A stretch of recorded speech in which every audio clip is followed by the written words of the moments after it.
Hello guys, कैसे हो आप लोग। तो चलिए आगे का सेशन स्टार्ट करते हैं हम लोग। ठीक है, तो आज का हमारा सेशन स्टार्ट करने से पहले थोड़ा सा याद कर लेते हैं कि लास्ट सेशन में हम लोगों ने क्या लिए थे। लास्ट सेशन में हम लोगों ने क्रिस्टलाइन सॉलिड के टाइप देखे थे, आई थिंक सो, बराबर है ना। जिसपे हम लोगों ने चार टाइप के सॉलिड देखे थे। एक था हमारा कौन सा, आयनिक सॉलिड। दूसरा क्या था हमारा, दूसरा था हमारा कोवैलेंट, लिंकेज सॉलिड। थर्ड क्या था हमारा, मॉलिक्यूलर सॉलिड। और चौथा क्या था हमारा, मेटालिक सॉलिड। ठीक है, तो इस तरीके से हम लोगों ने चार टाइप ऑफ सॉलिड देखे थे, बराबर है। हम बात कर रहे हैं बेटा क्रिस्टलाइन सॉलिड की। किसकी बात कर रहे हैं, क्रिस्टलाइन सॉलिड की। देखिए क्रिस्टलाइन सॉलिड की अगर मैं बात कर रहा हूं, मैं यहाँ पे क्रिस्टलाइन सॉलिड की बात कर रहा हूं, तो इसके पहले भी मैं बता चुका हूं कि क्रिस्टलाइन सॉलिड जो होते हैं ये कैसे बनते हैं। जो हमारे कंस्टिट्यूएंट पार्टिकल होते हैं इनके रेगुलर अरेंजमेंट की वजह से बनते हैं। मानती चीज को हाँ या ना। ये कैसे होना चाहिए, ये लॉन्ग रेंज के लिए होना चाहिए। तो बात यही कर रहा हूं बेटा मैं कि अगर मेरा कोई भी सॉलिड बनता है तो ये सॉलिड कब बनता है, जब मैं इन कंस्टिट्यूएंट पार्टिकल को कैसे अरेंज करता हूँ, रेगुलर मैनर में अरेंज करता हूँ, बराबर है। अब मैं यहाँ पे अरेंज कर रहा हूँ कंस्टिट्यूएंट पार्टिकल को, और कंस्टिट्यूएंट पार्टिकल को अरेंज करने के बाद ही मेरा क्या बनता है बेटा, सॉलिड बनता है। लेकिन मैं पहले ही बता चुका हूँ कि सबसे पहले क्या होता है, ये मेरे कंस्टिट्यूएंट पार्टिकल रेगुलरली अरेंज होके क्या बनाते हैं, क्रिस्टल बनाते हैं। क्या बनाते हैं, क्रिस्टल बनाते हैं। और ये बहुत सारे क्रिस्टल मिलके फिर हमारा क्या बन जाता है, सॉलिड बन जाता है।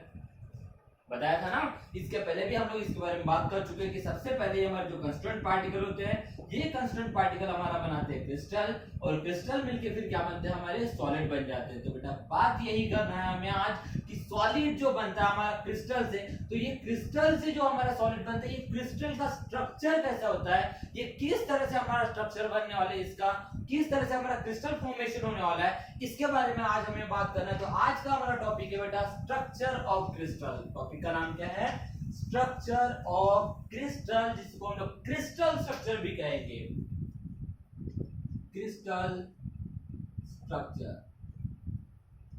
ठीक है ना। देखिए बेटा बात जब मैं कर रहा हूं क्रिस्टल के स्ट्रक्चर की, किसकी बात कर रहा हूं, क्रिस्टल के स्ट्रक्चर की। जो हमारा क्रिस्टल होता है ये दो चीजों से डिफाइन किया जाता है। Crystal is defined by two term, crystal is defined by two terms. First one is your lattice and second one is your basis. मैं क्या बोल रहा हूँ बेटा मैं कि जो हमारा क्रिस्टल होता है ये दो टर्म से डिफाइन होता है। एक होता है तुम्हारा लैटिस और दूसरा होता है तुम्हारा बेसिस। और इन्हीं दो टर्म को यूज करके, इन्हीं दो टर्म का यूज करके हमारा क्या बन जाता है बेटा, क्रिस्टल बन जाता है। क्या बन जाता है, क्रिस्टल बन जाता है। तो यस, अगर हमें क्रिस्टल को समझना है तो सबसे पहले हमें किसको समझना पड़ेगा, हमें बात करना पड़ेगा लैटिस के बारे में और हमें बात करना पड़ेगा बेसिस के बारे में। तो सबसे पहले हम लोग बात करेंगे क्या होता है हमारा lattice. Okay, so lattice is nothing but, lattice is nothing but the regular arrangement of constituent particle, the regular arrangement of constituent particle in three dimensional is called as lattice, is called as, बिल्कुल इसको मैं और एक तरीके से define कर सकता हूं, the regular arrangement of point, the regular arrangement of point in 3D। जब मैं थ्री डायमेंशनली कंस्टिट्यूएंट पार्टिकल को अरेंज करता हूं, मैं क्या बोलने की कोशिश कर रहा हूं, समझने की कोशिश कीजिए। थ्री डायमेंशनल मतलब आपको इतना तो पता होगा, थोड़ा सा इतना तो मैं सबको समझाऊंगा। थ्री डायमेंशनल का मतलब क्या होता है, जहां पे मैं तीन एक्सिस की बात करता हूं। किसकी बात करता हूं बेटा, मैं तीनों एक्सिस की बात करता हूं। इट मींस दैट कि मेरे कंस्टिट्यूएंट पार्टिकल सिर्फ इधर ही अरेंज नहीं होंगे, यहां पे ही हमारे कंस्टिट्यूएंट पार्टिकल अरेंज नहीं होंगे, ये हर एक्सिस में अरेंज होंगे कुछ इस तरह से। मतलब इसके फ्रंट में, इसके बैक में, इसके बॉटम में, हर डायरेक्शन में। तो यही चीज कहा कि जब मैं कंस्टिट्यूएंट पार्टिकल को थ्री डायमेंशनली अरेंज करता हूं तो उसी अरेंजमेंट को हम लोग क्या कहते हैं बेटा, लैटिस कहते हैं। तो lattice is nothing but it is a three dimensional arrangement of constituent particle. What is mean by lattice? Lattice is nothing but it is a three dimensional arrangement of constituent particle. लेकिन ये arrangement कैसे होनी चाहिए, regular होना चाहिए। Arrangement कैसे होना चाहिए, रेगुलर होना चाहिए। That is what the regular arrangement of constituent particle in a three dimensional constituent particle को मैं पॉइंट भी कर सकता हूं। समझने की चीजें थोड़ा सा एग्जांपल के तौर पे बात करते हैं, स्ट्रक्चर से समझने की कोशिश करते। देखिए बात कर रहा हूं बेटा मैं कंस्टिट्यूएंट पार्टिकल की, किसकी बात कर रहा हूं बेटा मैं, कंस्टिट्यूएंट पार्टिकल की। अब अगर मैं कंस्टिट्यूएंट पार्टिकल की अगर मैं बात कर रहा हूं तो कंस्टिट्यूएंट पार्टिकल मतलब ही क्या होता है, मेरे एटम्स हो सकते हैं, आयंस हो सकते हैं, मॉलिक्यूल्स हो सकते हैं, जिसको मैं मतलब मेनली कुछ इस तरह से स्ट्रक्चर ड्रॉ करता हूं। लेकिन जब भी मैं एटम की बात करता हूं तो एटम में उसका सेंटर भी तो होता है। और मैं लास्ट टाइम में आप लोगों को बात बताया था मैंने आप लोगों की, हमेशा हम लोग इस पूरे एटम को कंसीडर नहीं करने वाले, हम बात करने वाले सिर्फ इसके सेंट्रल पार्ट की। तो देखते हैं कैसे अरेंजमेंट करना है हम लोगों को इसका, ठीक है। मैंने क्या कहा, लैटिस मतलब क्या होता है, it is nothing but the regular arrangement of constituent particle in a three dimension. मैं यहाँ पे कंस्टिट्यूएंट पार्टिकल का अरेंजमेंट करता हूँ। सपोज करते हैं मैं यहाँ पे कुछ सेंट्रल पार्ट का अरेंज कर, देखिए मैं यहाँ पे कंस्टिट्यूएंट पार्टिकल अरेंज कर रहा हूँ, लेकिन मैं यहाँ पे पार्टिकल के कंसिडरेशन में उसका सेंटर पार्ट ही कंसीडर कर रहा हूँ। ओके, मैंने पहले कुछ कंस्टिट्यूएंट पार्टिकल को रेगुलरली अरेंज किया, उसके बाद उसके नीचे एग्जैक्टली अरेंज करना चालू किया। लेकिन अरेंज करते टाइम में देखिए मैंने थोड़ा सा यहाँ पे उसके बीच में अरेंज किया है। अब आप बोलोगे सर ये आप हमेशा बीच में क्यों अरेंज करते हो, इसकी वजह क्या होती है, इसकी कोई खास वजह नहीं है बेटा, लेकिन इसको बीच में अरेंज करने की वजह ये होती है, मैं इसको हमेशा बीच में इसलिए अरेंज करता हूं, या फिर इनको बीच में अरेंज इसलिए किया जाता है ताकि इसके वजह से उसकी पैकिंग इफिशिएंसी बढ़े। अब पैकिंग इफिशिएंसी क्या होती है हम लोग बाद में देखने ही वाले, लेकिन थोड़ा सा समझने की कोशिश कीजिए। पैकिंग इफिशिएंसी का मतलब क्या होता है कि वहां पे मैं maximum number of constituent particle को अरेंज कर पाऊं। अब देखिए इसको थोड़ा सा समझने की कोशिश कीजिए। सपोज करते हैं, मान के चलते कि आप सभी लोग एक प्रोग्राम में जा रहे हो, और वो प्रोग्राम क्या है, प्रोग्राम है मेरी शादी का, प्रोग्राम है मेरे शादी का। सपोज करते कल मेरी शादी है, मेरे शादी में मैंने आप लोगों को इनवाइट किया है, लेकिन बात ऐसी कि बॉस मेरी शादी है, मैंने आप लोगों को इनवाइट किया, तो मैं आपको खाली पीली ऐसे ही तो बुलाऊंगा नहीं, या ऐसे ही खाली पीली घर में जाने तो नहीं दूंगा। बहुत दिनों के बाद आप लोग कोई तो भी फंक्शन अटेंड कर रहे हो, बहुत दिनों से आप लोग घर में हो, तो इट मीन दैट आप लोग भुक्कड़ के समान घर में बैठे हो। तो मैंने ये सोचा कि आप लोगों को मैं मेरी शादी में कोई तो भी गिफ्ट दूं, और गिफ्ट के तौर पे मैंने सोचा कि डब्बे में आप लोगों को लड्डू भर के दूं। डब्बे में क्या भर के दूं, लड्डू भर के दूं। तो मैंने क्या सोचा कि देखो बॉस ऑलरेडी ये बच्चे लोग तो हमारे भुक्कड़ है, अब भुक्कड़ है तो इनको एक तो लड्डू से तो भागने वाला है नहीं, तो मैंने सोचा कि आपको डब्बे में जब मैं लड्डू दूं तो वहां पे ज्यादा से ज्यादा लड्डू है, तो ज्यादा से ज्यादा लड्डू आने के लिए मैंने क्या किया बेटा कि मैंने सबसे पहले बॉटम में मैंने कुछ लड्डू इस तरह से अरेंज किया। अब बात ऐसी कि अगर मैं लड्डू के ऊपर ही लड्डू अगर अरेंज करूं तो ये तो ज्यादा से ज्यादा जगह कवर कर लेंगे और यहाँ पे कम से कम लड्डू आएंगे। तो इसीलिए मैंने क्या सोचा कि ये जो लड्डू मैंने अरेंज करके दिया है बेटा, तो मैंने क्या सोचा वहां पे ज्यादा से ज्यादा लड्डू आने के लिए मैंने क्या किया, लड्डू को अरेंज करते टाइम में मैंने लड्डू को उनके सेंटर पार्टी जो गैप बनती है ना बेटा, इस गैप में भी अरेंज करने की कोशिश किया, जिसके वजह से वहां पे मैक्सिमम नंबर ऑफ लड्डू आ सके। तो देख सकते हैं अगर इसका मैं सेंटर पार्ट कंसीडर अगर करता हूं कुछ इस तरह से, तो आप लोगों को क्या दिख रहा है, ये इसके सेंटर में आते हुए दिख रहा है। तो यही चीज मैंने किया है बेटा, देखिए मेरे maximum number of constituent particle आना चाहिए, इसी वजह से मैंने क्या किया, इसके सेंटर में भी अरेंज किया। Is that clear?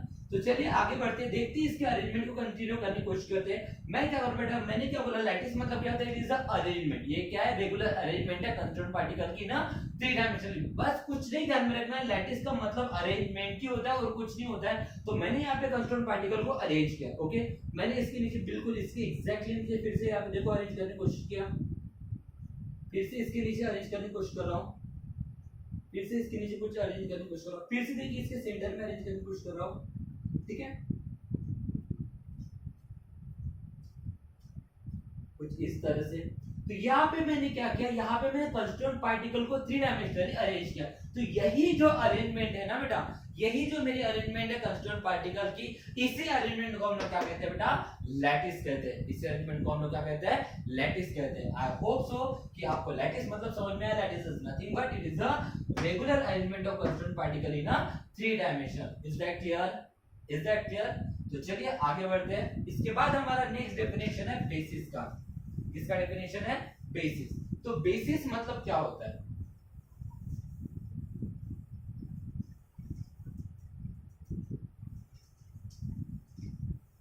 So next है हमारा बेसिस।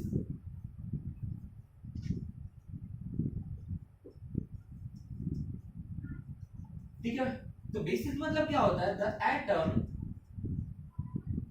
और group of atom associated with the lattice to form crystal। क्या बोला मैंने? द एटम और group of atom associated with lattice. इस लैटिस से मतलब अरेंजमेंट से, ये अरेंजमेंट से कौन एसोसिएट करता है बेटा? एटम या ग्रुप ऑफ एटम क्या करते हैं बेटा? एसोसिएट करते हैं। काहे के लिए? टू फॉर्म अ क्रिस्टल, ताकि उससे क्या बन जाए? क्रिस्टल बन जाए। तो क्रिस्टल बनाने के लिए, क्या बनाने के लिए बेटा? क्रिस्टल बनाने के लिए उस लैटिस में जो एटम या ग्रुप ऑफ एटम एसोसिएट करते हैं, क्या बोल रहा हूं मैं, ध्यान समझने की कोशिश कीजिए। क्रिस्टल बनाने के लिए, क्या बनाने के लिए? क्रिस्टल बनाने के लिए उस अरेंजमेंट में, देखिए लैटिस मतलब ये अरेंजमेंट होता है ना, तो क्रिस्टल बनाने के लिए उस अरेंजमेंट में जो एटम या ग्रुप ऑफ एटम एसोसिएट करते हैं, उन्हीं को हम लोग क्या कहते हैं बेटा? बेसिस कहते हैं। इनडायरेक्टली मैं ये बोल सकता हूं कि ये जो मेरे एटम या ग्रुप ऑफ एटम ही है, यही मेरे क्या है बेटा? बेसिस है। ये मेरे क्या है? बेसिस है। इट मींस दैट ये मेरी अरेंजमेंट और ये मेरे जो कंस्टिट्यूएंट पार्टिकल, इन्हीं से मिलकर हमारा क्या बनेगा बेटा? एक क्रिस्टल बनने वाला है। इससे हमारा क्या बनने वाला है? क्रिस्टल बनने वाला है। तो क्रिस्टल को मैंने दो टर्म में डिफाइन किया। एक क्रिस्टल को मैंने दो तरीके, मतलब क्रिस्टल को डिफाइन करने के लिए दो टर्म हम लोगों ने कंसीडर किए। एक था हमारा लैटिस, लैटिस मतलब हमारा अरेंजमेंट, और एक था हमारा बेसिस, जो मतलब वहां पे कंस्टिट्यूएंट पार्टिकल होते हैं। इट मींस दैट जो हमारे एटम या ग्रुप ऑफ एटम उस लैटिस में, मतलब उस अरेंजमेंट जो एसोसिएट करते हैं एटम या ग्रुप ऑफ एटम, वो क्रिस्टल बनाने के लिए, वही हमारे क्या कहलाता है बेटा? हमारा बेसिस कहलाता है। उसी को हम लोग क्या कहते हैं बेटा? बेसिस कहते हैं। Is that clear? लैटिस और बेसिस, यहाँ पे हम लोग दो चीजें कवर की है। अगर ये दो चीजें कवर हो चुकी होंगी तो हम लोग क्या पढ़ेंगे? आगे बढ़ेंगे। ओके, तो नेक्स्ट हम लोग डिफाइन करेंगे बेटा यूनिट सेल। क्या डिफाइन करेंगे? Unit cell. नेक्स्ट है हमारा यूनिट सेल।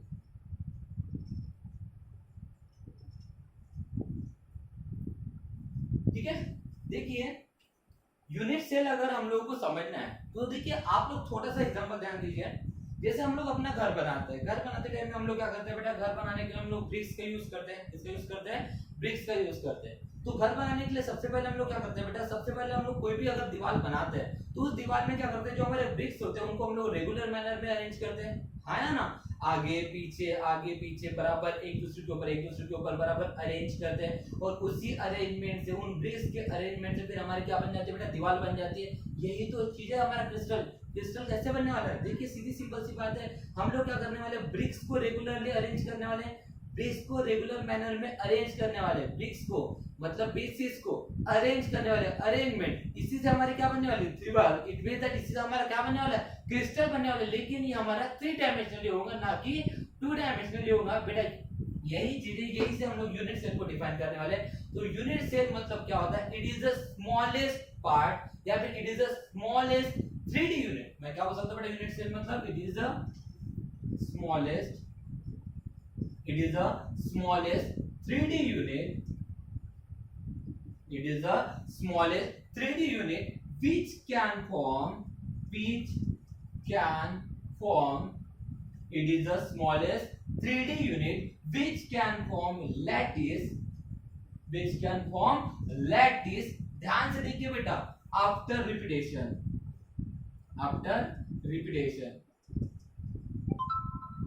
क्या बोला बेटा मैंने?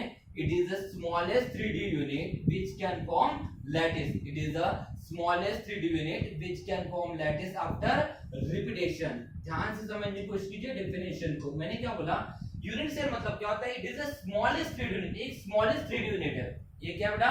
smallest 3D unit है which can form lattice after repetition। मतलब क्या होता है कि जब मैं नंबर ऑफ स्मॉलेस्ट यूनिट को रिपीट करता हूं, मैं नंबर ऑफ स्मॉलेस्ट यूनिट को क्या करता हूं, रिपीट करता हूं, उससे हमारा क्या बन जाता है, एक लैटिस बन जाता है। उसी को हम लोग क्या कहते हैं बेटा, यूनिट सेल कहते हैं। मतलब अगर मुझे लैटिस बनाना है, ध्यान से देखिए, smallest 3D unit which can form lattice after repetition, मतलब बहुत सारे रिपीटेशन के बाद, बहुत सारे रिपीटेशन के बाद जो, मतलब बहुत सारे 3D यूनिट के रिपीटेशन के बाद जो मेरा लैटिस बन जाता है, तो उसी स्मॉलेस्ट यूनिट को हम लोग, उसी स्मॉलेस्ट 3D यूनिट को हम लोग क्या कहते हैं बेटा, यूनिट सेल कहते हैं। मतलब इनडायरेक्टली मैं बोल सकता हूं कि वो दीवार का एक छोटा सा ब्रिक्स, वो दीवार का एक छोटा सा ब्रिक्स, वो दीवार का वो छोटा सा ब्रिक्स, मतलब ये मेरा क्या होता है बेटा, मेरा यूनिट सेल हो जाता है। ध्यान से देखिए, ये मेरा क्या है, एक लैटिस है, ये मेरा अरेंजमेंट है ना, स्मॉलेस्ट कंस्टिट्यूएंट पार्टिकल, मतलब ये कंस्टिट्यूएंट पार्टिकल का मेरा अरेंजमेंट है। इस अरेंजमेंट में मैं, ध्यान से देखिए, मैं एक यूनिट सेल बनाने की कोशिश कर रहा हूं, ठीक है, एक स्मॉलेस्ट यूनिट बनाने की कोशिश कर रहा हूं। मैंने क्या किया, पहले इन दोनों को अरेंज किया, इन दोनों को जोड़ दिया, साथ ही साथ में इसको जोड़ दिया मैंने, ओके।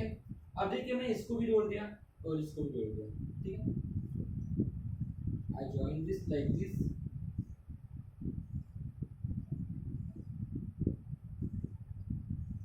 देखिए मैंने क्या किया कि मैंने क्या किया बेटा, ध्यान दीजिए, ये मेरा अरेंजमेंट है कंस्टिट्यूएंट पार्टिकल का, बराबर है। इस कंस्टिट्यूएंट पार्टिकल में मैंने क्या किया, ये जो मेरे कंस्टिट्यूएंट पार्टिकल है, इनको जोड़ के मैंने यहाँ पे एक स्मॉलेस्ट यूनिट बनाया। यहाँ पे क्या बनाया मैंने, स्मॉलेस्ट यूनिट बनाया। लेकिन ये स्मॉलेस्ट यूनिट रिपीटिंग मैनर में होना चाहिए। कैसे होना चाहिए बेटा, रिपीटिंग मैनर। मैंने यही बोला कि smallest 3D unit which can form lattice, तो एक स्मॉलेस्ट 3D यूनिट होता है जो हमारा क्या बनाता है, लैटिस बनाता है, लेकिन आफ्टर रिपीटेशन। जैसे बेटा रिपीट हो के हमारा क्या बनाता है बेटा, लैटिस बनाता है। ध्यान दीजिए रिपीट कैसे हो रहा है, फिर से ये मेरा पहला एक स्मॉलेस्ट यूनिट हो गया। अब देखिए मैं फिर से देखो, इसको जोड़ रहा हूं, आया ना, अब इसको जोड़ रहा हूं, उसके बाद फिर से इसको जोड़ रहा हूं, फिर से इसको जोड़ रहा हूं, इज दैट क्लियर। उसके बाद इन दोनों को जोड़ रहा हूं, उसके बाद इन दोनों को जोड़ रहा हूं, इसको जोड़ रहा हूं, इसको जोड़ रहा हूं। क्या दिख रहा है, ये जो हमारा स्मॉलेस्ट यूनिट था, ये मेरा ये सिंगल यूनिट था, उसके बाद इस सिंगल यूनिट को देखो, ये वाला फिर से यूनिट जुड़ गया, जुड़ा। उसके बाद फिर से देखो, उसके बाजू में मैं फिर से एक स्मॉलेस्ट यूनिट जोड़ रहा हूं,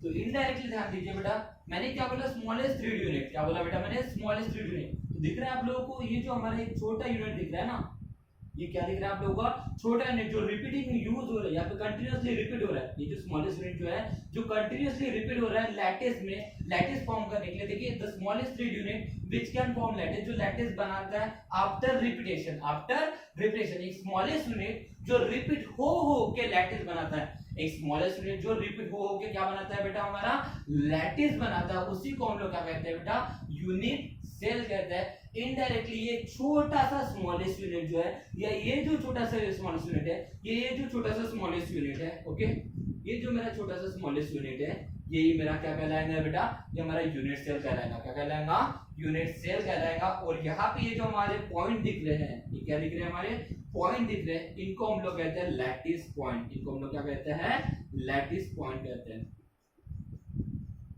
क्या कहते हैं इनको हम लोग, लैटिस पॉइंट। इनडायरेक्टली एक छोटा सा पार्ट में बाहर अगर निकालता हूं, कुछ इस तरह से हमारा ये,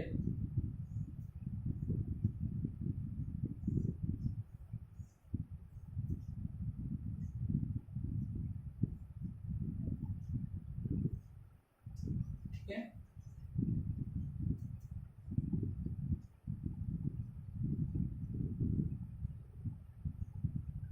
तो ये हमारा क्या बन जाएगा, ये हमारा क्या बन जाएगा, यूनिट सेल बन जाएगा।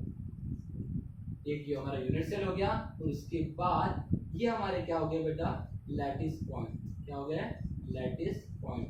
तो इनडायरेक्टली हमारा यूनिट सेल मतलब क्या होता है, unit cell is nothing but it is the smallest 3D unit which can form lattice after repetition. मतलब लैटिस बनाने के लिए जो हमारे स्मॉलेस्ट यूनिट रिपीट होता है, उसी को हम लोग क्या कहते हैं बेटा, यूनिट सेल कहते हैं। क्या कहते हैं, यूनिट सेल कहते हैं। इज दैट क्लियर, कोई दिक्कत है तो आगे बढ़े, ठीक है। सो नेक्स्ट है हमारा types of unit cell. Next है हमारा types of unit cell.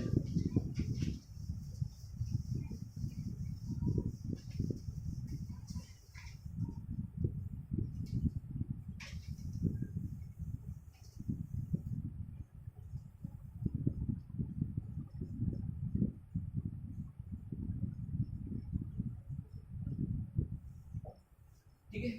Unit cell मतलब एक स्मॉलेस्ट, मतलब इनडायरेक्टली मैं ऐसा बोल सकता हूँ यूनिट सेल मतलब क्या है, एक बेसिक स्ट्रक्चर ऑफ क्रिस्टल होता है। मतलब किसी भी क्रिस्टल का एक बेसिक क्या हो सकता है, बेसिक स्ट्रक्चर हो सकता है। किसी भी क्रिस्टल का एक बेसिक स्ट्रक्चर मतलब यूनिट सेल होता है। It is basic structure of A crystal. किसी भी क्रिस्टल का क्या होता है, एक बेसिक स्ट्रक्चर होता है। Is that clear? जो रिपीटिंग मैनर में कंटिन्यूअसली क्या होता है बेटा, यूज होता है। ओके, सो हम बात कर रहे हैं बेटा यूनिट सेल के टाइप्स की। देखिए बेटा, जब मैं बात करता हूँ यूनिट सेल के टाइप की, तो इसके मेनली 4 टाइप है। इसके मेनली कितने टाइप है? 4 टाइप है। ओके, जिसको मैं 2 पार्ट में कैटेगराइज कर सकता हूँ। कितने पार्ट में डिवाइड कर सकता हूँ? कितने पार्ट में डिवाइड कर सकता हूँ? 2 पार्ट में कैटेगराइज कर सकता हूँ। एक होता है मेरा सिंपल यूनिट सेल, और सिंपल यूनिट सेल भी हम लोग क्या कहते हैं, primitive unit cell. Simple unit cell को हम लोग क्या कहते हैं, प्रिमिटिव यूनिट सेल। और एक होता है मेरा सेंटर्ड यूनिट सेल। क्या होता है बेटा? Centred unit cell. अब आप बोलेंगे सर यहाँ पे तो 2 ही हो गए। जी बिल्कुल, मैंने यहाँ पे 2 ही बनाया, लेकिन एक्चुअली ये 2 नहीं है। ये हमारा हो गया फर्स्ट वन, और यहाँ पे एक्चुअली क्या होता है बेटा, सेंटर से बिलोंगिंग 3 होते हैं। इसी वजह से मैंने इसको कैटेगराइज किया है। सेंटर यूनिट सेल मेरे 3 टाइप के होते हैं। सेंटर यूनिट सेल मेरे कितने टाइप के होते हैं? 3 टाइप के होते हैं। एक होता है तुम्हारा बॉडी सेंटर्ड यूनिट सेल, उसके बाद होता है हमारा फेस सेंटर्ड यूनिट सेल, और लास्ट होता है हमारा end centred unit cell. Is that clear? देखिए centred unit cell, centred unit cell, centred unit cell था, इसी वजह से मैंने इसको 2 पार्ट में कैटेगराइज किया। एक्चुअली देखा जाए तो किताबों में ऐसे ही 4 है, 1 2 3 4, इस तरह से 4 है। मैंने इसी को मतलब 2 पार्ट में कैटेगराइज किया जानबूझ के कि सेंटर्ड यूनिट सेल 3 टाइप के थे, इसलिए इनको मैंने इस सेंटर्ड यूनिट सेल में डाल दिया, और सिंपल यूनिट सेल ये अलग होता है, इसी वजह से इसको अलग दे दिया।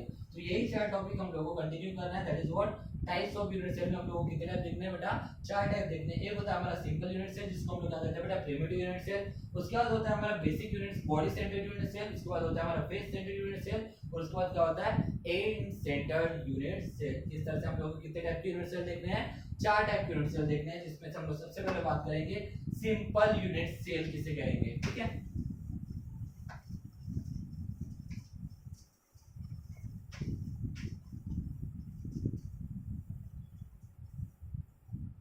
देखिए बेटा, मैं बात कर रहा हूँ सिंपल यूनिट सेल। किसकी बात कर रहा हूँ बेटा? Simple unit cell.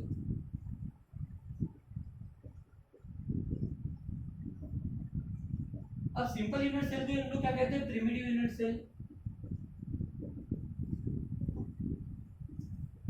क्या कहते हैं? Primitive unit cell. ठीक है, अब सिंपल यूनिट सेल जिसको हम लोग प्रिमिटिव यूनिट सेल कहते हैं, ये कैसे दिखता है? होता क्या है बेटा कि ये ऐसा यूनिट सेल होता है जिसमें जितने भी मेरे कंस्टिट्यूएंट पार्टिकल होते हैं ये कॉर्नर में अरेंज होते हैं। कैसे अरेंज होते हैं बेटा? कॉर्नर में। ठीक है, जैसे कि कंस्टिट्यूएंट पार्टिकल कहाँ अरेंज होते हैं? कॉर्नर में। It is a unit cell in which all constituent particles are arranged at corner। सभी कंस्टिट्यूएंट पार्टिकल कहाँ पे अरेंज होते हैं बेटा? कॉर्नर में अरेंज होते हैं। जस्ट लाइक दैट, ध्यान दीजिए, मैं मोस्टली यहाँ पे क्यूबिक स्ट्रक्चर यूज कर रहा हूँ। ठीक है, हमारे और भी टाइप के होते हैं जो हम लोग बाद में पढ़ने वाले हैं। फिलहाल तो ये समझने के लिए कंसीडर कर रहा हूं मैं।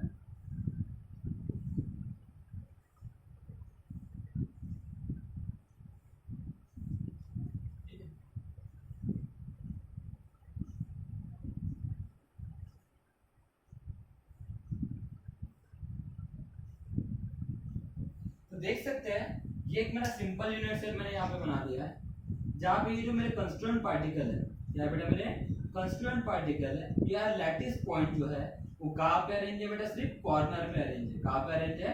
कॉर्नर में अरेंज है। ओके, तो it mean that this one is your simple unit cell, जिसी को मैं क्या कहूंगा बेटा? Primitive unit cell. अब देखिए बात ऐसे कि इस प्रिमिटिव यूनिट सेल में कितने एटम इन्वॉल्व हैं? कितने एटम इन्वॉल्व है? या फिर इस सिंपल यूनिट सेल में प्रिमिटिव यूनिट सेल में कितने एटम है, अगर ये कोई पूछ लेता है तो हम आंसर क्या देंगे, सीधी सिंपल सी बात है सर, यहाँ पे कोई पूछने वाली बात है, यहाँ पे ये हमारा एक सेंटर का पार्ट हो गया, ये एक सेंटर पार्ट हो गया, ये एक सेंटर पार्ट हो गया, ये एक सेंटर पार्ट हो गया, ये एक सेंटर पार्ट हो गया, ये एक सेंटर पार्ट हो गया, ये एक सेंटर पार्ट हो गया, ये एक सेंटर पार्ट हो गया, इट मींस दैट 1 2 3 4 5 6 7 8 सब यहाँ पे 8 सेंटर पार्ट हो गए। 8 सेंटर पार्ट हो गया मतलब हम लोग तो जानते हैं कि यहाँ पे हम लोग एटम का सेंटर पार्ट यूज कर रहे हैं, इट मींस दैट तो यहाँ पे 8 एटम यूज हो गए सर, बिल्कुल सही है ना, हाँ या ना, बिल्कुल गलत बेटा, यहाँ पे 8 हमारे एटम इन्वॉल्व हो रहे हैं, लेकिन इस सिंपल यूनिट सेल में एक सिंपल यूनिट सेल में सिर्फ एक ही एटम होता है। कितने एटम होते हैं बेटा, एक ही एटम होते हैं। सर कैसे, देखिए बेटा समझने की कोशिश कीजिए। अब मैं बात कर रहा हूं एटम की, देखिए ये एक सेंटर पार्ट है मेरा, इट मीन दैट ये एक मेरा एटम हो गया, ये क्या मेरा हो गया, एटम हो गया। अब मुझे बताइए इस एटम का कितना पार्ट इस यूनिट सेल में यूज हुआ है, ध्यान से देखने की कोशिश कीजिए। ये जो हमारा यूनिट सेल है, इस यूनिट सेल में इस एटम का कितना पार्ट यूज हुआ है, इसको समझने की कोशिश कीजिए। देखिए अगर आप ध्यान से देखेंगे तो ये मेरा जो यूनिट सेल है ये तो उसका फेस हो गया, इट मीन दैट यहाँ पे सिर्फ मुझे ऐसा लगता है कि ये जो देखिए ये मेरा आधा पार्ट हो गया, ये मेरा एटम का आधा पार्ट हो गया, ठीक है ना, ये आधा पार्ट तो इसमें आया ही नहीं। अगर मैं इसको ऐसे बात करता हूँ, ठीक है ना, इसको मैं कुछ इस तरह से ड्रॉ करता हूँ, तो देखिए इस ये जो हमारा एटम है, इस एटम का ये जो आधा भाग है, ये आधा भाग तो आया ही नहीं, आया क्या, नहीं आया, सही है ना। अब ये भाग तो आया ही नहीं, उसके साथ साथ बराबर ध्यान दीजिए कि होता क्या है कि ये जो पार्ट है, दिख रहा है आप लोगों को, ये जो पार्ट है इसका ये वाला पार्ट भी नहीं आया हुआ है, और ये जो उसका पीछे का पार्ट है ये वाला भी नहीं आया हुआ है। इट मीन दैट यहाँ पे तो सिर्फ यही पार्ट आया है ना बेटा। थोड़ा सा यहाँ पे देखिए बेटा, आपका इमेजिनेशन पावर बहुत ही ज्यादा इंपॉर्टेंट है, आप जितना ज्यादा इमेजिन कर पाओगे उतना ही ज्यादा इंपॉर्टेंट है बेटा, ये इमेजिनेशन के ऊपर डिपेंड करेगा। सोच के देखिए, थोड़ा सा ध्यान दीजिए बेटा। सपोज करते हैं, मान के चलिए मुझे क्यूब बनाना है, क्या बनाना है, क्यूब बनाना है। क्यूब बनाने के लिए मैं क्या कर रहा हूँ बेटा, मैं मार्बल का यूज कर रहा हूँ, किसका यूज कर रहा हूँ, मार्बल का। फिलहाल मेरे पास मार्बल नहीं है, लेकिन आपका इमेजिनेशन पावर बहुत ज्यादा जरूरी है। या फिर अगर आप लोगों के घर में पजल्स होगा तो पजल आपका बहुत ही ज्यादा मैटर करने वाला है, ठीक है ना। पजल अगर आपके घर में तो बहुत ज्यादा मैटर करने वाला बेटा, यहाँ पे इमेजिनेशन पावर की बहुत ज्यादा जरूरत है बेटा। मैं क्या बोल रहा हूँ बेटा कि मैं यहाँ पे ये जो आप लोगों का दिख रहा है, ध्यान दीजिए अच्छे से, ठीक है ना। मैं बात कर रहा हूँ कि यहाँ पे मेरा एटम का कितना पार्ट यूज हो रहा है, ठीक है, ध्यान दीजिए। तो अगर आप ध्यान से देखेंगे, ये जो मेरा एक यूनिट सेल है, इसकी इधर साइड में भी एक यूनिट सेल होगा, आया ना, इसकी इधर साइड में भी एक यूनिट सेल होगा, इसके ऊपर भी एक यूनिट सेल होगा, इसके पीछे भी एक यूनिट सेल होगा, हर तरफ एक यूनिट सेल होगा। अगर मेरा क्रिस्टल है तो मानते हैं इस चीज को, अगर मेरा क्रिस्टल है तो यहाँ पे एक ही यूनिट सेल तो होगा नहीं ना, वहाँ पे बहुत सारे यूनिट सेल होंगे जो रिपीटिंग मैनर में यूज होंगे। तो होगा क्या, उस यूनिट सेल में ये अगर मेरा एक हमारा एक एटम है, तो इस एटम में पीछे में देख, ध्यान दीजिए, इसके ऊपर में भी एक यूनिट सेल है तो इसके ऊपर एक पार्ट चला गया, इसके पीछे भी एक यूनिट सेल है तो एक पीछे पार्ट गया। इनडायरेक्टली मैं ये बोल सकता हूँ कि होता क्या है कि यहाँ पे एक पूरे एटम का, यहाँ पे पूरे एटम का सिर्फ 1/8 पार्ट, पूरे एटम का 1/8 पार्ट ही इस एक यूनिट सेल में यूज होता है बेटा। ध्यान समझने की कोशिश कीजिए, मैं क्या बोल रहा हूँ। ये जो मेरा यूनिट सेल है बेटा, एक सिंगल यूनिट सेल, इस सिंगल यूनिट के जो कॉर्नर हमारा जो है ना, कॉर्नर सेंटर जो है, ये जो कॉर्नर सेंटर है, इस कॉर्नर सेंटर में इस कॉर्नर एटम का सिर्फ 1/8 पार्ट ही यूज हो रहा है बेटा। बाकी का 1/8 मतलब 1 में से सिर्फ 8वां पार्ट ही यूज हो रहा है, मतलब यहाँ पे 8 में से सिर्फ एक ही पार्ट यूज हो रहा है बेटा। इट मीन दैट मैं बोल सकता हूँ, जी ध्यान दीजिए, अगर ये मेरा एटम है, ये स्फेरिकल शेप होगा, ये कैसा शेप होगा बेटा, स्फेरिकल शेप होगा। अगर मैं इसको ऐसे पार्ट में डिवाइड करता हूँ, इसको ऐसे पार्ट में डिवाइड करता हूँ, इट मीन दैट कि बॉल को कंसीडर कीजिए ना, बॉल को कंसीडर कीजिए। बॉल को अगर आप कंसीडर करोगे तो बीच में से आधा भाग और आगे में से आधा भाग करोगे तो क्या हो जाएगा, यहाँ पे आपको पूरे कितने टुकड़े मिलेंगे, 8 पार्ट मिलेंगे। कितने पार्ट मिलेंगे बेटा, 8 पार्ट मिलेंगे, ना कि 4 पार्ट। सोचिए, एक आप स्फेरिकल है, एटम कैसा होता है, स्फेरिकल होता है, एटम कैसा होता है, स्फेरिकल होता है। आपने एक बॉल कंसीडर किया, स्फेरिकल बॉल कंसीडर किया बेटा, आपने उसको आप घर में ये करने की कोशिश कीजिए। आप एक स्फेरिकल बॉल लीजिए, उसको बीच में से कट कीजिए और आड़े में से कट कीजिए, और आप मुझे बताइए कितने पार्ट बनेंगे, उसके 8 पार्ट बनेंगे। कितने पार्ट बनेंगे, 8 पार्ट। और उस 8 पार्ट में से सिर्फ यहाँ पे एक ही पार्ट यूज हो रहा है बेटा, कितने पार्ट यूज हो रहा है, एक ही पार्ट अगर यहाँ पे यूज हो रहा है मतलब यहाँ पे 7 पार्ट यूज हो रहे हैं क्या, नहीं, मतलब वहां पे 8 पार्ट में से कितने पार्ट यूज हो रहे हैं बेटा, 8 में से सिर्फ एक ही पार्ट यूज हो रहा है, और वहां पे मेरे कॉर्नर कितने बेटा, 8, कॉर्नर कितने हैं, 8, तो ध्यान दीजिए कॉर्नर कितने हैं, कॉर्नर है 8, और 8 में से मतलब अगर एक एटम वहां पे कितना पार्ट यूज हो रहा है, 8, it means that 8 get cancel, it means that यहाँ पे बचा कितना, 1, इट मींस दैट कॉर्नर में देखो मतलब यहाँ पे 1/8, यहाँ पे 1/8, यहाँ पे 1/8, यहाँ पे 1/8, इस तरह से अगर मिलाया जाए तो पूरे मिला के यहाँ पे कितने एटम होते हैं बेटा, एक ही एटम होता है, it means that simple unit cell में या फिर प्रिमिटिव यूनिट सेल में पूरे मिला के कितने एटम यूज होते हैं बेटा, सिर्फ एक ही एटम यूज होता है, कितने एटम यूज होता है, सिंगल यूनिट सेल की बात कर रहा हूं, मैं किसकी बात कर रहा हूं, सिंगल यूनिट सेल की बात कर रहा हूं, सिंगल यूनिट सेल में पूरे मिला के यहाँ पे कितने एटम होते हैं बेटा, सिर्फ एक ही एटम होते हैं, बिकॉज कॉर्नर में जो एटम होता है उसका सिर्फ 1/8 पार्ट उस यूनिट सेल में पार्टिसिपेट करता है, बाकी के यूनिट सेल में पार्टिसिपेट करते हैं, is that clear, this is what your simple unit cell. उसके बाद हम लोग बात करेंगे बेटा बॉडी सेंटर्ड यूनिट सेल, इसकी बात करेंगे बॉडी सेंटर्ड यूनिट सेल,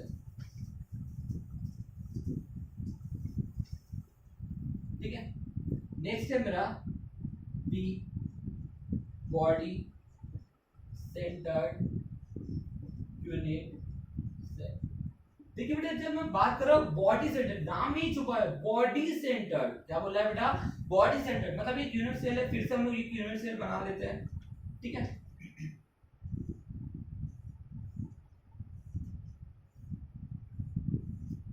ये हो गया हमारा यूनिट सेल, सही है। अब इस यूनिट सेल में हमारे कॉर्नर में तो रहेंगे ही रहेंगे हमारे कॉर्नर पार्टिकल तो रहेंगे ही रहेंगे कॉर्नर में, सही है। और कॉर्नर में कितने पार्टिकल होते हैं हमारे, बोलिए जल्दी से, कितने होते हैं, 8, बराबर।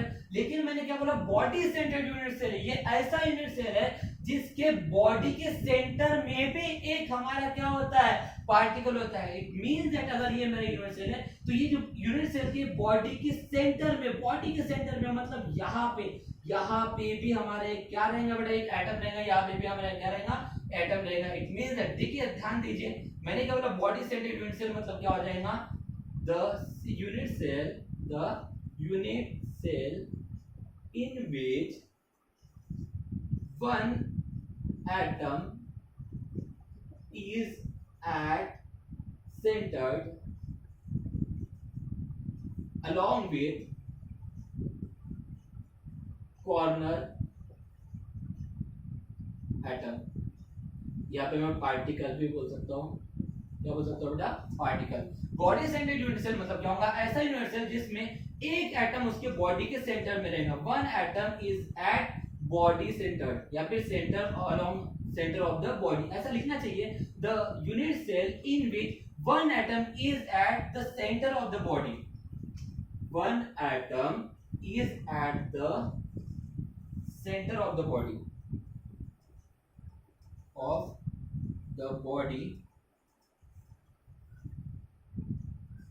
ठीक है। क्या बोला मैंने, the unit cell in which one atom is at the centre of the body along with the corner atom, इसके साथ साथ में क्या रहेंगे, कॉर्नर में तो रहेंगे लेकिन एक एटम कहां पे रहेगा, एक पार्टिकल कहां रहेगा, उसके बॉडी के सेंटर में रहेगा, उसको हम लोग क्या कहेंगे, बॉडी सेंटर्ड यूनिट सेल, क्या कहेंगे बेटा, बॉडी सेंटर्ड यूनिट सेल। अब बात चलती है, फिर से देखते हैं कि इस बॉडी सेंटर्ड यूनिट सेल में, इस यूनिट सेल में कितने नंबर ऑफ एटम होंगे, थोड़ा सा इमेजिन कीजिए। अब मुझे बताइए आप यहाँ पे कितने नंबर ऑफ एटम होंगे, सोचिए बेटा, एक यूनिट सेल में कितने नंबर ऑफ एटम होंगे बेटा, बताइए। अब देखिए यहाँ पे कॉर्नर में कितने थे, देखिए फिर से बात करते हैं कॉर्नर वाली बात, कॉर्नर, अभी मैंने बताया कि कॉर्नर कितने होते हैं, 8, और कॉर्नर में जो एटम होता है उसका कितना पार्ट वहां पे पार्टिसिपेट करता है, 1/8, इट मींस दैट कितना हो गया, ये 1, बराबर है ना, 8 गेट कैंसिल, कितना हो गया, 1। उसके बाद बात करो मैं इस पूरे यूनिट सेल के बॉडी के सेंटर में है ना, बॉडी के सेंटर में मतलब वो एटम पूरा का पूरा वहां पे यूज हो रहा है, और किसी यूनिट सेल में वो पार्टिसिपेट करेगा क्या, नहीं, मतलब बॉडी के सेंटर में जो है पूरा का पूरा एक एटम होगा, मतलब कुल मिला के कितने एटम होंगे, 2 एटम्स होंगे, कितने एटम्स होंगे बेटा, 2 एटम। इट मींस दैट जो बॉडी सेंटर्ड यूनिट सेल में होते हैं बेटा, बॉडी सेंटर्ड यूनिट सेल में कितने नंबर ऑफ एटम होंगे, 2 एटम्स होंगे बेटा। इन चीजों को बहुत ही अच्छे से ध्यान में रखिए बेटा, बिकॉज ये चीजें आपको न्यूमेरिकल सॉल्व करने में बहुत ही ज्यादा काम में आने वाले हैं। तो हमने पहले देखे primitive unit cell, primitive unit cell में सिर्फ एक ही एटम होता है, एक यूनिट सेल की बात कर रहा हूं। ओके, उसके बाद हम लोग बात कर रहे हैं बॉडी सेंटर्ड यूनिट सेल में। बॉडी सेंटर्ड यूनिट सेल में हमारे कितने एटम होते हैं बेटा? 2 एटम होते हैं। Is that clear? Is that clear? चलो जल्दी से आगे बढ़ते हैं। नेक्स्ट है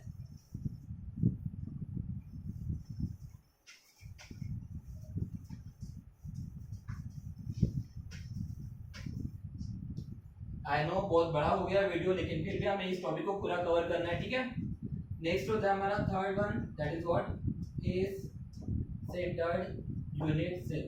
फिर से देखिए बात चल रही है बेटा इसी के नाम में जो है फेस के सेंटर्ड की बात चल रही है। फेस सेंटर्ड मतलब क्या होगा? द यूनिट सेल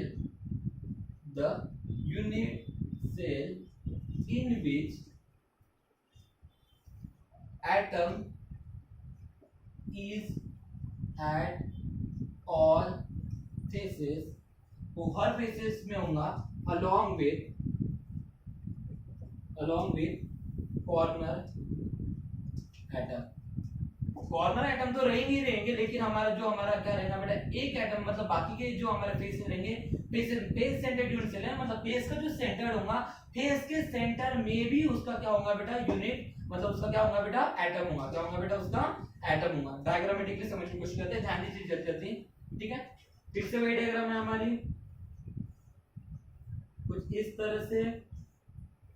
ये हो गया हमारा यूनिट सेल। ओके, इस यूनिट सेल के कॉर्नर में तो रहेंगे ही रहेंगे हमारे एटम, लेकिन कॉर्नर वाले का कितना पार्ट यूज होता है ये मैं अभी बता चुका हूँ। कितना पार्ट यूज होता है बताइए जल्दी से, कितना पार्ट यूज होता है?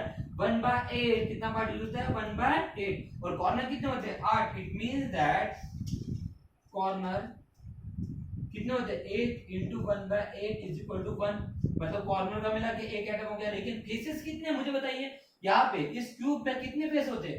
कितने फेस होते हैं? यहाँ पे होते हैं 6 फेस, बराबर है। ये एक फेस हो गया, उसके बाद ये नीचे वाला एक फेस हो गया। देखिए ध्यान से देखिए, ये बाजू वाला एक, नीचे वाला एक, बॉटम वाला एक, ये बाजू वाला एक, बराबर है ना। इसका फ्रंट एक, ये फ्रंट एक हो गया, इसका बैक एक, ये हो गया बैक वाला एक, और टॉप एक, बराबर है ना। अब मुझे बताइए कितने हो गए यहाँ पे? 1 2 3 4 5 6, बराबर है। 6 फेसेस, तो 6 फेसेस में 6 हमारे एटम्स रहेंगे। लेकिन ऑब्वियस सी थिंग है बेटा, मुझे बताइए ये जो यूनिट सेल इसके ऊपर भी एक यूनिट सेल रहेगा, हाँ है ना। मतलब इस एटम का, अगर मेरा ये एटम है, अगर ये मेरा एटम है, तो आधा पार्ट जो है, आधा जो पार्ट है इस यूनिट सेल में यूज हो गया, लेकिन आधा तो इसके ऊपर आने वाले यूनिट सेल के ऊपर डिपेंड रहेगा, बराबर है, उसमें चला जाएगा। उसके बाद इसके बाजू में भी एक यूनिट सेल होगा, इसके नीचे में भी एक यूनिट सेल होगा, इसके आगे भी एक यूनिट सेल होगा, इसके पीछे भी एक यूनिट सेल, इसके सामने बाजू में भी एक यूनिट सेल होगा। इट मींस दैट हर एक फेस में जो एटम रहेगा, उस फेस में जो एटम रहेगा उसका आधा पार्ट दूसरे यूनिट सेल में यूज होगा, मतलब आधा पार्ट उसका यूज हो जाएगा। तो मुझे बताइए फेसेस कितने हैं? फेसेस है कितने? 6। और यूज कितना हो रहा है? 1/2 पार्ट, मतलब हाफ पार्ट यूज हो रहा है, हाफ पार्ट दूसरे यूनिट सेल में जा रहा है। इट मींस दैट कितना हो जाएगा? ये 3, बराबर है ना। इट मींस दैट कि जो हमारा फेस सेंटर्ड यूनिट सेल होता है उसमें टोटल मिला के कितने एटम्स होते हैं? 4 एटम होते हैं। कितने एटम होते हैं बेटा? 4 एटम। फिर से समझने की कोशिश कीजिए, कॉर्नर में क्या होता है? 1/8 और 8 कॉर्नर होते हैं। इट मींस दैट कितना हो गया? 1। फेसेस कितने होते हैं? 6। हर फेस में देखिए, मुझे बताइए अगर कोई भी यूनिट सेल लूंगा तो इस यूनिट सेल के ऊपर में फेस 6 है, तो 6 फेसेस को तो अलग-अलग यूनिट सेल जुड़े हुए हैं ना, तो आधा इस यूनिट सेल में आएगा, तो आधा दूसरी यूनिट सेल में आएगा। मतलब क्या हो जाएगा? आधा ही पार्ट यूज हो रहा है ना। इट मींस दैट 6 फेसेस है और आधा पार्ट यूज हो रहा है। It means that 6 × 1/2, it means that total मिला कितने हो गए? 3 एटम आया ना। इट मींस दैट पूरे मिला कितने एटम हो गया बेटा? 4 एटम। इस तरह से हमारे फेस सेंटर्ड यूनिट सेल में कितने नंबर ऑफ यूनिट सेल होते हैं बेटा? मतलब कितने नंबर ऑफ एटम होते हैं? 4 atom. Is that clear? Is that clear? तो चलो आगे बढ़ते हैं। अगर ये क्लियर है तो नेक्स्ट लास्ट बचा बेटा इसका, that is what? End centred unit cell. क्या होता है? End centred unit cell.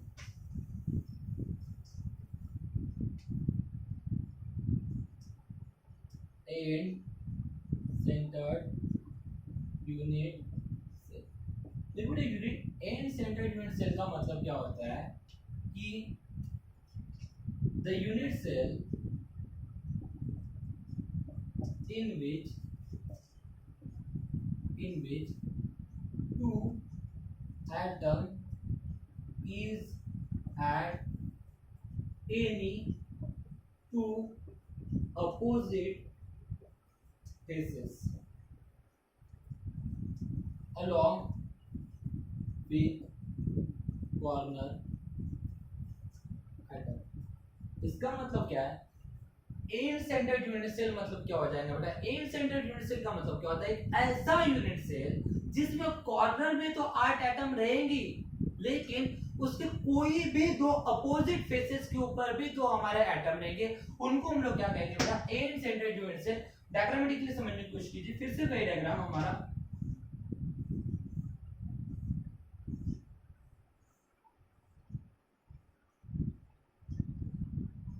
Suppose करते हैं मैंने यूनिट सेल ड्रॉ किया, यहाँ पे एक पार्टिकल है, यहाँ पे एक पार्टिकल है, यहाँ पे एक पार्टिकल है, यहाँ पे एक पार्टिकल है, यहाँ पे एक पार्टिकल, यहाँ पे एक पार्टिकल, यहाँ पे एक पार्टिकल और यहाँ पे एक पार्टिकल, बराबर है। अब मैंने कहा क्या? एन सेंटर है। एन सेंटर का मतलब क्या होता है कि किसी भी दो अपोजिट फेसेस के ऊपर भी हमारे दो एटम रहेंगे, कोई भी दो अपोजिट हो सकते हैं। एक तो सामने वाला पीछे वाला हो सकता है, ये बाजू वाले दो हो सकते हैं, या फिर ऊपर और नीचे हो सकते हैं। ओके, कोई भी लेते हैं, मान के हम लोग ऊपर लेते हैं और ये नीचे लेते हैं। Is that clear? अब ये दो है। अब मुझे बताइए कॉर्नर कितने हैं? कॉर्नर कितने? 8 और यूज कितना हो रहा है? 1/8, बराबर है ना? इट मींस दैट कितने हो गए? ये 1 और अपोजिट फेसेस में ही दो रहेंगे, मतलब कोई भी दो अपोजिट फेसेस में रहेगा। It means that opposite